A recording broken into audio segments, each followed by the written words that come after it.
Hello. જય ગુરુદેવ. જય ગુરુદેવ. કેમ આનંદમાં ને? આનંદમાં હો. બાપુ હા બોલો બોલો. શુદ્ર, હા વૈશ્ય હા અને ક્ષત્રિય હા. અને બ્રાહ્મણ આ કોને કહેવા? શુદ્ર, વૈશ્ય, ક્ષત્રિય, બ્રાહ્મણ કોને કહેવાય એમ? હા એ સમજાવો મને. હા તો સારું, ધ્યાનથી સાંભળજો. ચાલ. હવે એક વેદોનું સૂત્ર છે, જન્મ જાય તે ક્ષુદ્ર દિવ્ય કર્મતમ ઉચ્ચતમ. બરાબર? એનો મતલબ આ શું છે કે જન્મ જાય તે ક્ષુદ્ર મતલબ જન્મથી બધા ક્ષુદ્ર જ છે એવું આ વેદો કહે છે. બરાબર? મારી દૃષ્ટિએ મનુષ્ય યોનિમાં જેનો જન્મ થાય તે બધા માનવ કહેવાય. બરાબર?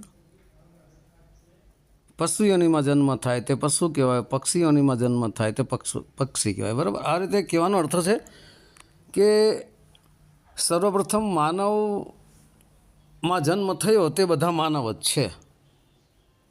એમાં કોઈ શુદ્ર, વૈશ્ય, ક્ષત્રિય, બ્રાહ્મણ આવતું નથી. હવે શુદ્ર, વૈશ્ય, ક્ષત્રિય અને બ્રાહ્મણ એક કર્મ અનુસાર બને છે. બરાબર? જેવી રીતના કે માનો કે કોઈ શુદ્ર છે અને બોર્ડર ઉપર યુદ્ધ લડતો હોય તો એને શુદ્ર કહેવાય? કોઈ દી ન કહેવાય. એ ક્ષત્રિય જ છે. અને ક્ષત્રિય હોવા છતાં જો એ બીજાની મજૂરી કરતો હોય તો તે શુદ્ર જ છે. બ્રાહ્મણ હોવા છતાં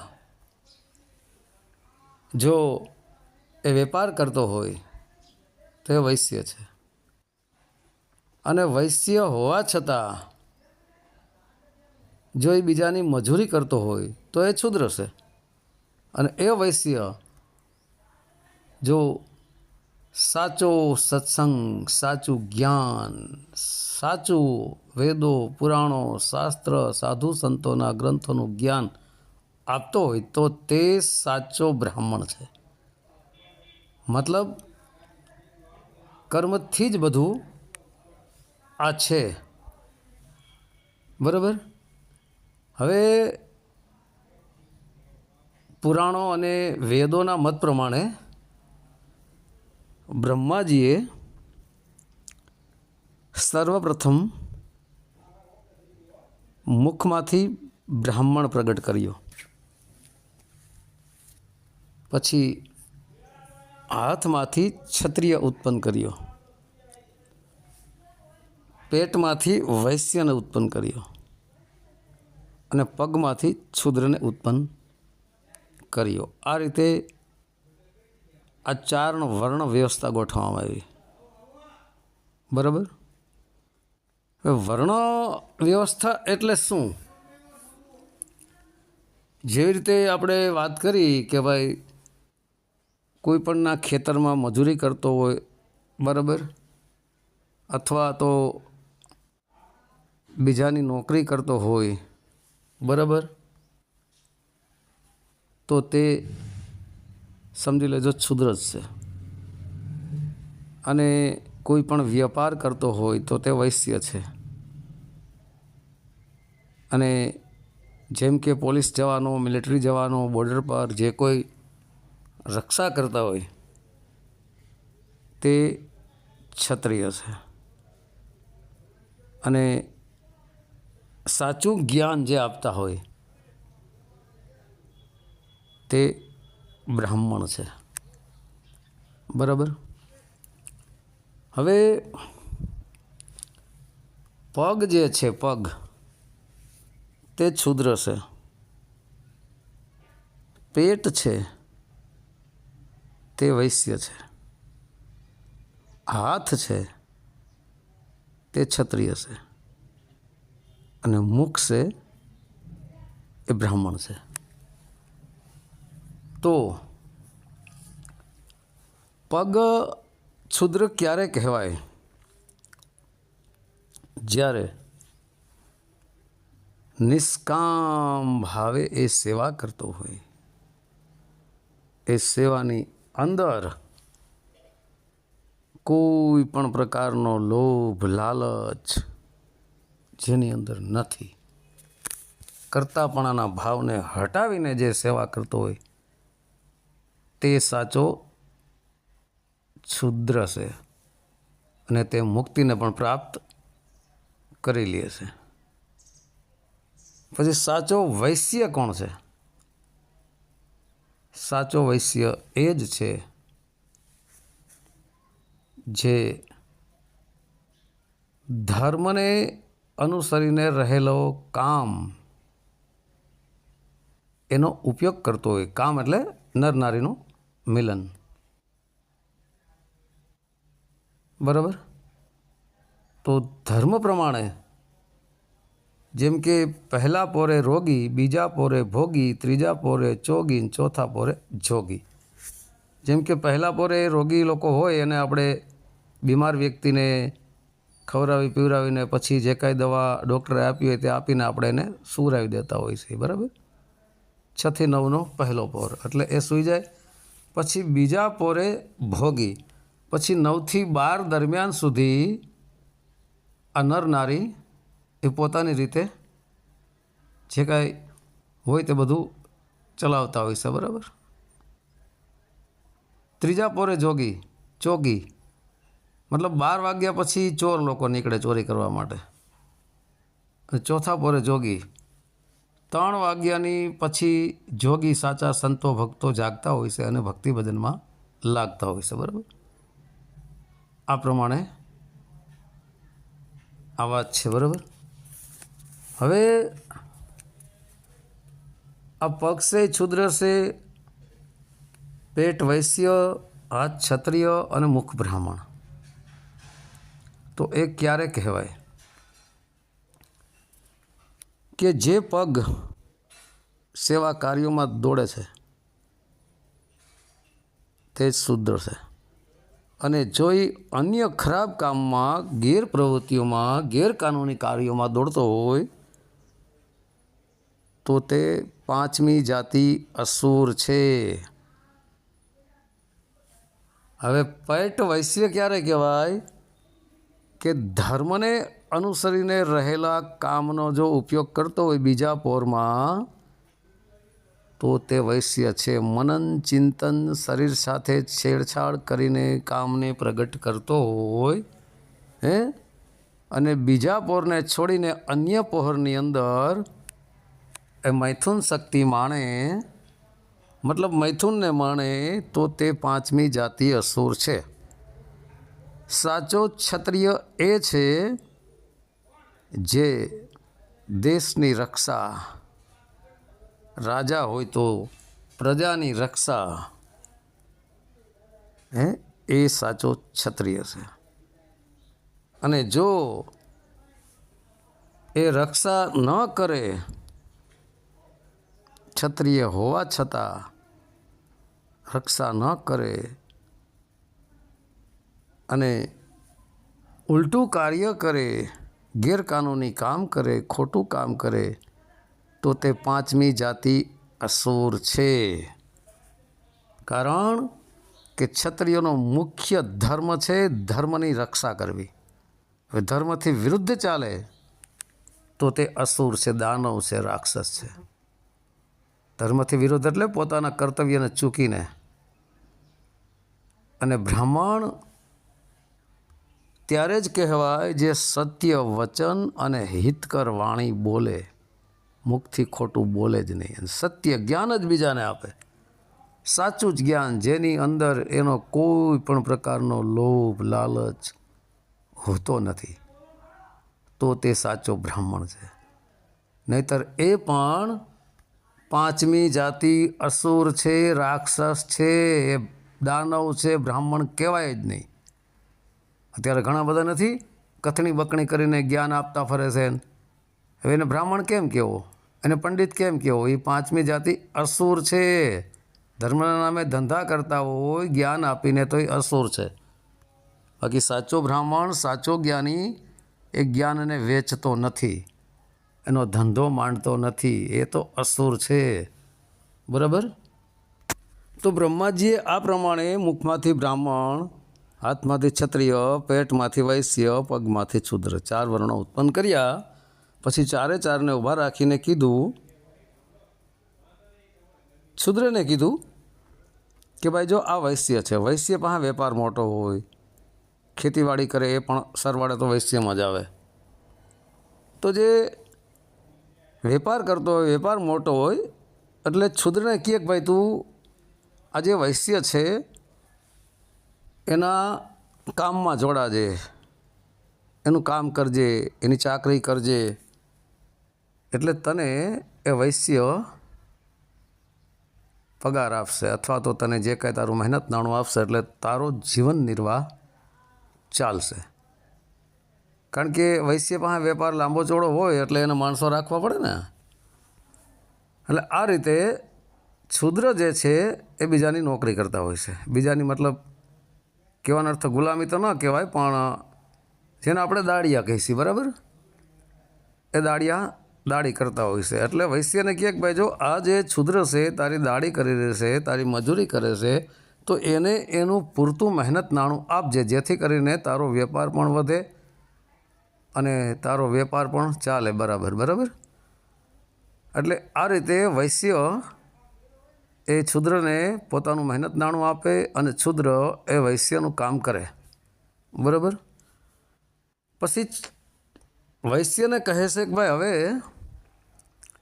આ વેપારમાં તારું અઢળક ધન દોલત ભેગું થયું હોય તો એને કોઈ ચોર, લૂંટારા, ડાકુ લૂંટી ન જાય, એટલા માટે તારે એક રક્ષક રાખવો પડશે, ક્ષત્રિય, જેથી કરીને તારું કોઈ લૂંટી ન જાય, બરાબર.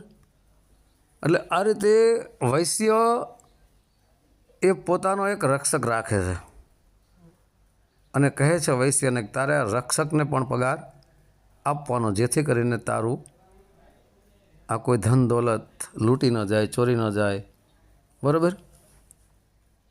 એટલે આ રીતે ક્ષત્રિયનું કામ છે રક્ષણ કરવું. એ ક્ષત્રિય પછી સાચો ક્ષત્રિય એની ધન સંપત્તિનું રક્ષણ કરતો હોય. જેમ સાચો ક્ષત્રિય દેશનું રક્ષણ કરતો હોય છે, સાચો ક્ષત્રિય પોતાની પ્રજાનું રક્ષણ કરતો હોય છે, સાચો ક્ષત્રિય પોતાના ગામનું પણ રક્ષણ કરતો હોય છે, બેનું દીકરીઓ ગાયોનું રક્ષણ કરતો હોય છે, તે જ સાચો ક્ષત્રિય છે, બરાબર. પછી બ્રાહ્મણને કહે છે કે હે બ્રાહ્મણ, તારે આ ક્ષત્રિય જે છે એને જ્ઞાન આપવાનું, સાચું જ્ઞાન આપવાનું, જેથી કરીને ક્ષત્રિયની બુદ્ધિ ભ્રષ્ટ ન થાય. સાચું તારે જ્ઞાન એને આપવાનું. સાચું જ્ઞાન આપીશ તો એ ક્ષત્રિય પણ સત્યના માર્ગે ચાલશે, બરાબર. એટલે બ્રાહ્મણનું જે કાર્ય છે તે સાચો સત્સંગ, સાચું જ્ઞાન, સાચો ધર્મ બ્રાહ્મણ શીખવાડતો હોય. પણ સાચો બ્રાહ્મણ હોય તો જ એ સાચું જ્ઞાન, સાચો ધર્મ બતાવી શકે છે. નહીંતર અત્યારે તો લોકો શું છે, ડુપ્લિકેટ ઢોંગી પાખંડી ગુરુઓ, ડુપ્લિકેટ બ્રાહ્મણો એ અધર્મના માર્ગે લોકોને વાળી દેતા હોય છે, બરાબર. તો હવે એટલે બ્રાહ્મણને પણ કહે છે કે ભાઈ તને પણ તારા જીવન નિર્વાહ પૂરતું આમાંથી લોકો આપશે, પણ જીવન નિર્વાહથી વધારે જો આ બ્રાહ્મણ લે, જેમ કે કથાકારો, સત્સંગ કરનારા, આ બધા બ્રાહ્મણોમાં આવે. કોઈ સત્સંગ કરતો એ પણ બ્રાહ્મણ જ કહેવાય છે અને કથા વાંચતો એ પણ બ્રાહ્મણ જ કહેવાય છે. પણ એ પણ જો એક જ ભાવથી કથા કરે કે હે પરમપિતા પરમાત્મા, તમારા નામની જે હું કથા કરું છું, હે સાધુ સંતો, તમારી વાણીઓનું જે હું જ્ઞાન લોકોને આપું છું, તો મારી સરસ્વતી ઉપર, મારી વાણી ઉપર માતા સરસ્વતી તમે બિરાજમાન થજો અને મારી વાણીના શબ્દો જે છે એ આવનાર શ્રોતાઓને અડી જાય અને એમાં પરિવર્તન આવી જાય અને સુધરી જાય. આ જ ભાવથી જ્ઞાન, કથા કે સત્સંગ કોઈ કરતા હોય કે કોઈને આપતા હોય તો જ તે સાચા બ્રાહ્મણ, સાચા સાધુ સંત છે. પરંતુ ધંધાની દ્રષ્ટિએ, ધંધાકીય દ્રષ્ટિએ જો એ કરતા હોય તો તે પણ અસુર જ છે. લોકોને ધૂતવાના જો ધંધા કરતા હોય તો એ ગુરુમાં પણ ન આવે, સાધુ સંતમાં પણ ન આવે, ને બ્રાહ્મણમાં પણ ન આવે. એ બધા ધૂતારા ઠગારા કહેવાય છે. બરાબર છે? કારણ કે એ વેદો, પુરાણો, શાસ્ત્રો, ઉપનિષદો, તમામ સાધુ સંતોના ગ્રંથોની વાણીઓને વેચીને એના નામે જે ધંધો કરતો હોય તો એ મહાઠગ છે. બરાબર? હવે આ ચારે ચાર વર્ણ મળીને બને છે માનવ શરીર. કારણ કે ચારે ચાર વર્ણ આ માનવ શરીરની અંદર રહેલા છે. જેમ કે પગ છૂદ્ર. તમારે ક્યાંય પણ જવું આવવું હોય તો લઈ જાય છે કોણ આપણને? પગ. સેવા કરે છે ને પગ. તમારે ક્યાંય પણ જવું હોય, ભજનમાં જવું હોય, સત્સંગમાં જવું હોય, વ્યવસાય કરવા જવું હોય, ધંધે કરવા જવું હોય, રક્ષણ કરવા જવું હોય, ક્યાંય પણ કોઈ પણ વસ્તુ કરવા જવું હોય તમને પગ જ લઈ જાય છે ને. અને પગ છૂદ્ર છે, દરેક જગ્યાએ પડતો હોય છે. સારી જગ્યામાં પડે, ખરાબ જગ્યામાં પડે, દરેક જગ્યાએ પગ જ આ પડતો હોય છે. અને પગ પોતે છૂદ્રપણું ભોગવીને પણ તમારી આખા શરીરની સેવા એ કરે છે. બરાબર? તો હવે ભાઈ છૂદ્રને કઈ રીતે ખરાબ કહેવાય? નહીં, છૂદ્ર પણ મહાન છે પોતાની જગ્યાએ. અને પેટ વૈશ્ય છે, જે આપણે ખોરાક ખાતા હોય છે. બરાબર?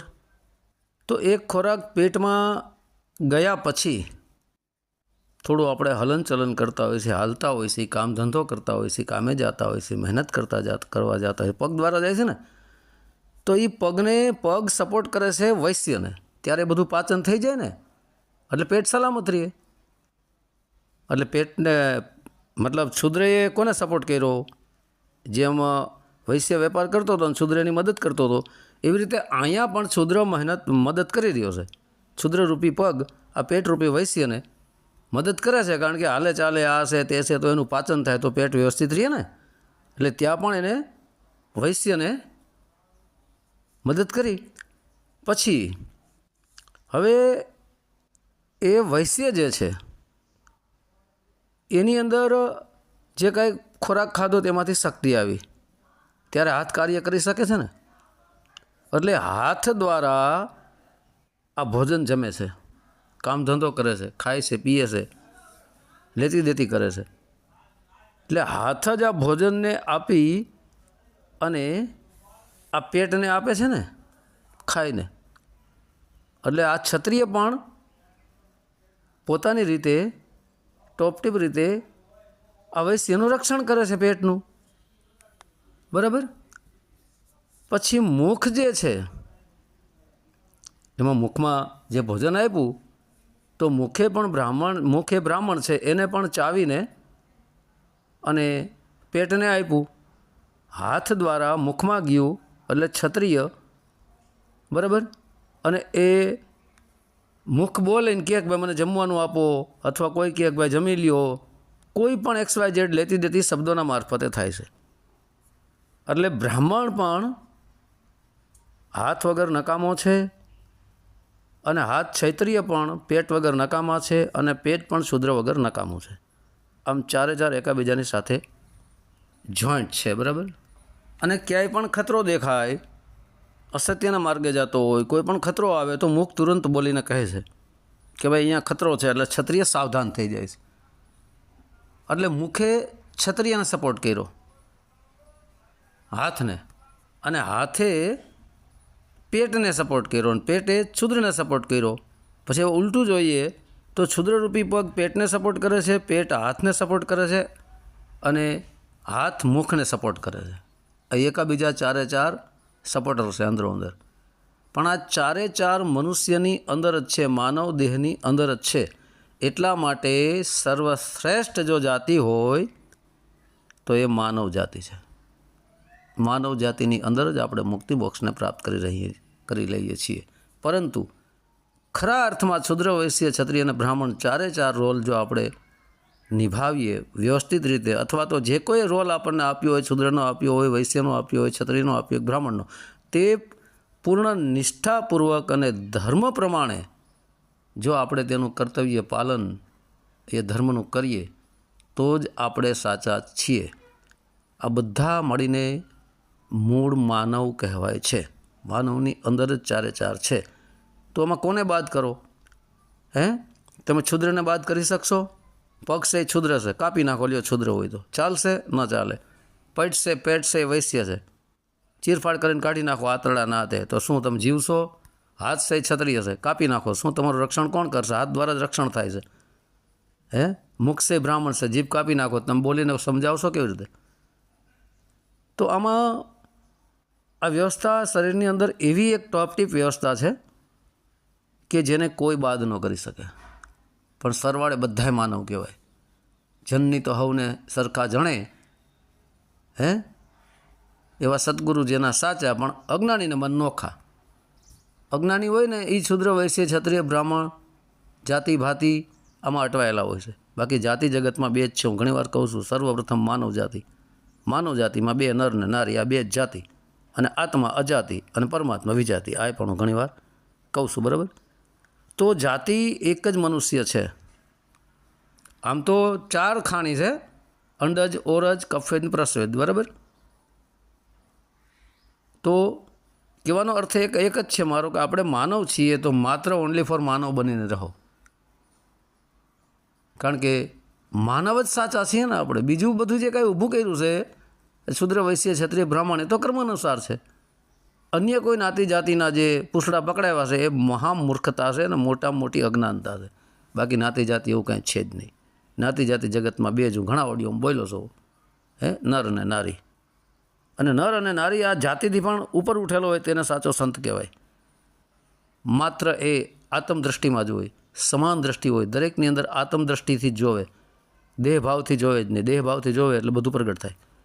તો આવી રીતે આ 4 વર્ણ વ્યવસ્થા છે.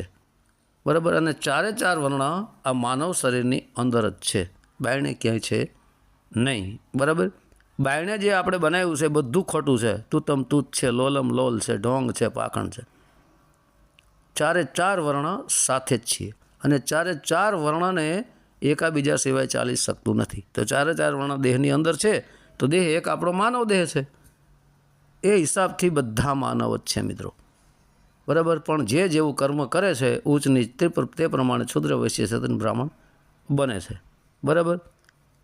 બાકી તો બધા માનવ જ છે, પણ કર્મ પ્રમાણે શુદ્ર વૈશ્ય ક્ષત્રિય બ્રાહ્મણ બને છે. અને જો ખરાબ કર્મ કરે, અધર્મ કાર્ય કરે, લોકોને ઠગવાનું કામ કરે, ગેરકાનૂની કામ કરે, ધૂતવાનું કામ કરે, લૂંટવાનું કામ કરે, ચોરી કરે, છલ કરે, કપટ કરે, ઈર્ષા, નિંદા, વાદ વિવાદ, ખેત ખોદણી, કામ ક્રોધ, લોભ, મદ, મોહ, શબ્દ સ્પર્શ, રૂપ રસ, ગંધ, હું મેં, તારી મારી, આવા બધા જે લાગી રહ્યા છે ને, ખોટો મિથ્યા આડંબર, મિથ્યા અહંકાર, એ 5મી જાતિ રાક્ષસ છે, અસુર છે, દાનવ છે. આ નોટ કરજો.